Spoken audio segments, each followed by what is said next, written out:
Good evening and welcome to Doordarshan Kendra Kohima. I am Kidukho Thopi with the news. First, the headlines. Prime Minister Narendra Modi praises Indian community in Oman, describing them as living example of coexistence. India and Oman to strengthen economic and commercial partnership.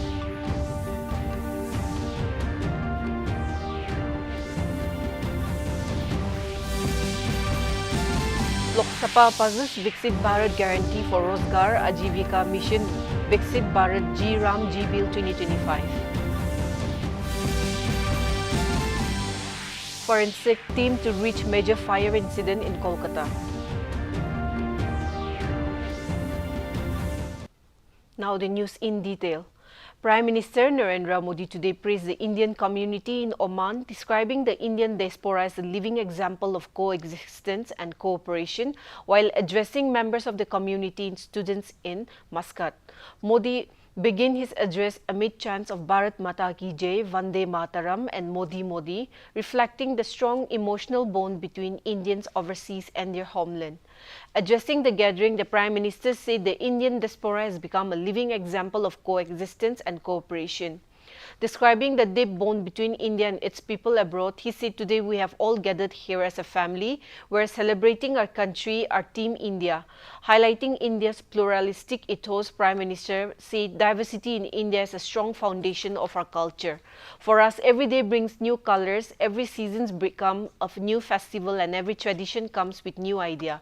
Linking this cultural outlook to the global presence of Indians, he added that is why wherever Indian goes, wherever we reside, we respect diversity. Referring to a recent global recognition, the Prime Minister said UNESCO inscription of Diwali on the representative list of the intangible cultural heritage of the humanity reflects the global relevance of Indian traditions. Now Diwali diyas will be illuminate not just our home but the entire world. This is a matter of pride for Indians across the globe, he said. Trust and technology, R से respect, I से inclusive growth, यानी ये मैत्री पर्व हम दोनों देशों की दोस्ती, हमारी शेयर्ड हिस्ट्री और प्रॉस्परस फ्यूचर का उत्सव है. India and Oman continue to strengthen their economic and commercial partnership, with bilateral trade and investment showing sustained growth across key sectors. The relationship reflects a complementary economic synergy anchored in energy cooperation, diversified trade and long-term investment linkages. India and Oman trade ties have shown a growth momentum over the past 8 years, with total bilateral trade rising from $6.70 billion in 2017 to 18 to $10.61 billion in 2024 to 25. The positive trend continued this year, with bilateral trade reaching $5.45 billion between April and September 2025 to 26. Oman reached an Indian's 28th largest trading partners in the financial year 2024 to 25, while India ranked as Oman's fourth largest source of non-oil imports and third largest destination for non-oil exports. Underlining the diversification of economic ties between hydrocarbons, India exports to Oman in 2024 were led by light oils and petroleum preparations, aluminium oxide, rice, boiler and machinery, along with aircraft, electrical equipments, plastic, iron and steel, ceramic products and cosmetics. Imports from Oman were dominated by crude oil and liquefied natural gas, which together accounted for a sustainable share of bilateral trade. Other major imports include urea and fertilizers, organic chemicals, sulfurs and hydrous ammonia, iron ore, plastic in primary forms, and aircraft components, highlighting Oman's role as a key supplier of energy and industrial inputs to India. The Lok Sabha has passed the Viksit Bharat Guarantee for Rozgar and Ajivika Mission, Viksit Bharat G Ram G Bill 2025. The legislation will replace the 20-year-old Mahatma Gandhi National Rural Employment Guarantee Act 2020 05, the bill seeks to establish a rural development framework aligned with the national vision of Viksit Bharat 2047. Under the legislation of statutory guarantee of 125 days of wage employment will be provided in every financial year to every rural household whose adult members volunteers to undertake unskilled manual work. Replying to the discussion on the bill, Union Rural Development Minister Shivraj Singh Chauhan said under the leadership of Prime Minister Narendra Modi, the Manrega scheme have been implemented in a proper and effective manner. He said under Manrega, the UPA government has spent only 2,13,000 crore rupees while the Narendra Modi government spent over 8,53,000 crore rupees.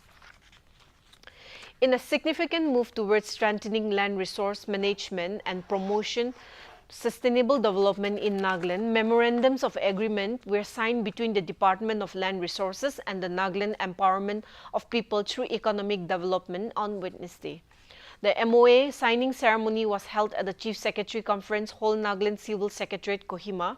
Delivering the keynote address, V. Sanchak Shekhar, Additional Chief Secretary and APC and Mission Director Element, underscored the importance of interdepartmental collaboration for the effective implementation of development initiatives. He highlighted key focus area of the project, including springshed development, research and development as a driver of economic growth and human resource development to ensure long-term sustainability. Taken up by our mission director to make this signing of MOA today possible. Sir, your leadership support and guidance has accelerated the progress of this element project, which will have a positive and meaningful impact. This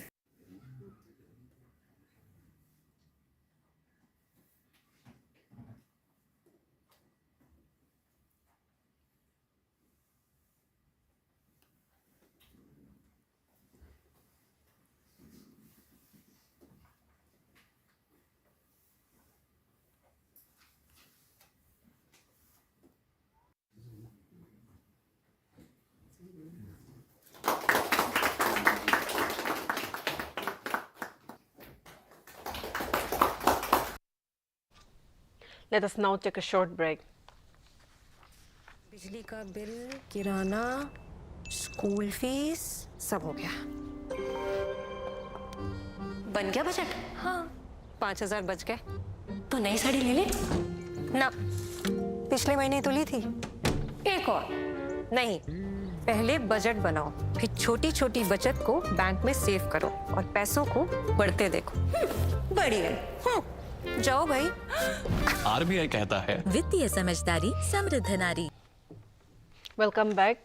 Department of Atomic Energy Minister Dr. Jitendra Singh today presented the Sustainable Harnessing and Advancement of Nuclear Energy for Transforming India Shanti Bill 2025 in the Rajya Sabha. The Lok Sabha passed the bills yesterday with amendments. Our correspondent report that the Shanti Bill is aimed at the development of nuclear energy and ionizing radiation for nuclear power generation for the welfare of the countrymen. Union Finance Minister Nirmala Sitharaman today introduced the Securities Markets Court Bill 2025 in Lok Sabha today.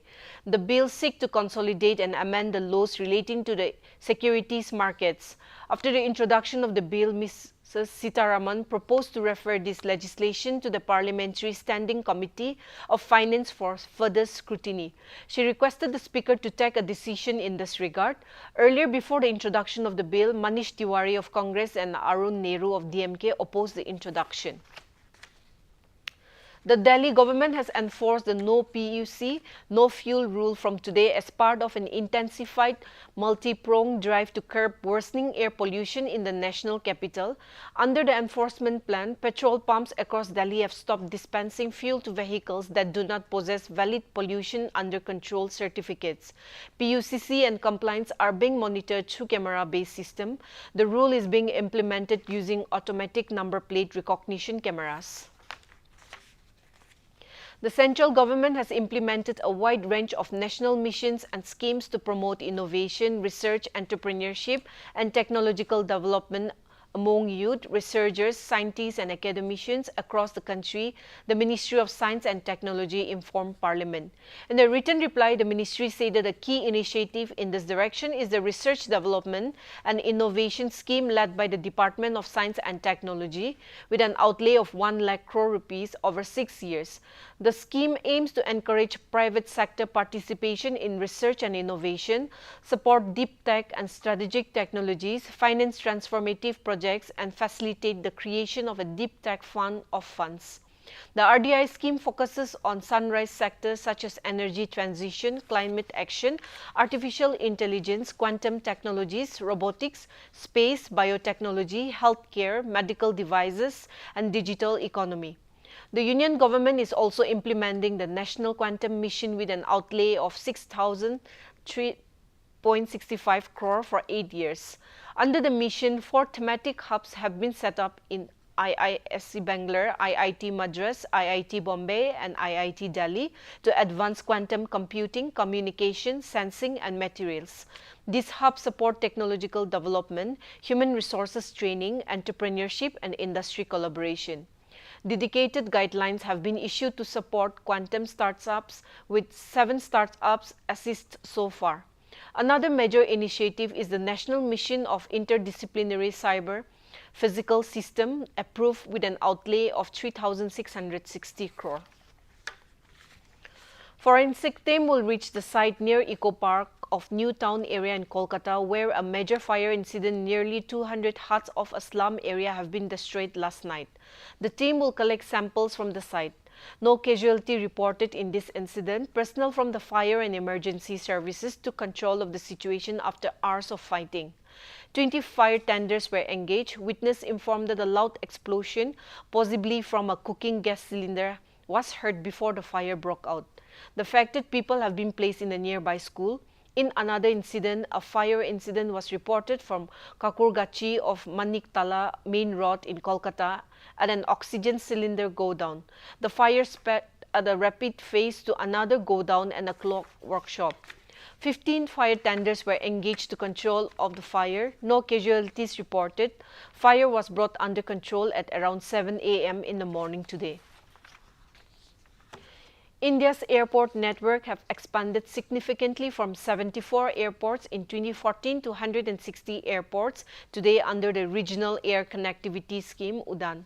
The scheme was launched in 2016 to make air travel affordable and accessible, connecting unserved and underserved regions.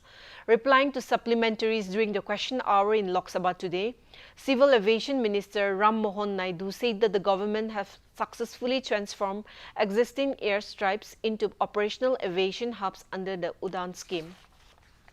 Let us look at the weather reports of the district headquarters of Nagaland. Kohima today recorded a maximum temperature of 22 degrees Celsius and a minimum temperature of 8 degrees Celsius, while Dimapur had a maximum temperature of 25 degrees Celsius and a minimum temperature of 11 degrees Celsius. Wokha experienced a maximum temperature of 20 degrees Celsius and a minimum temperature of 10 degrees Celsius. Mongkokchung had a maximum temperature of 24 degrees Celsius and a minimum temperature of 8 degrees Celsius. Mon had a maximum temperature of 25 degrees Celsius and a minimum temperature of 10 degrees Celsius. Towards the east, Twinsang had a maximum temperature of 17 degrees Celsius and a minimum temperature of 4 degrees Celsius. Zinebuto had a maximum temperature of 21 degrees Celsius and a minimum temperature of 7 degrees Celsius. Pek had a maximum temperature of 16 degrees Celsius and a minimum temperature of 5 degrees Celsius. That's all for the weather report. The news, here is the recap of the main points. Prime Minister Narendra Modi praises Indian community in Oman, describing them as living example of coexistence. India and Oman to strengthen economic and commercial partnership.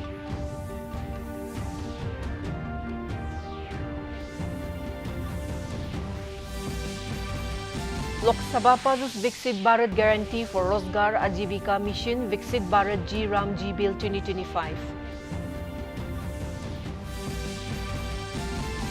Forensic team to reach major fire incident in Kolkata. With this, we have come to the end of this evening bulletin. Thank you for watching. Good night.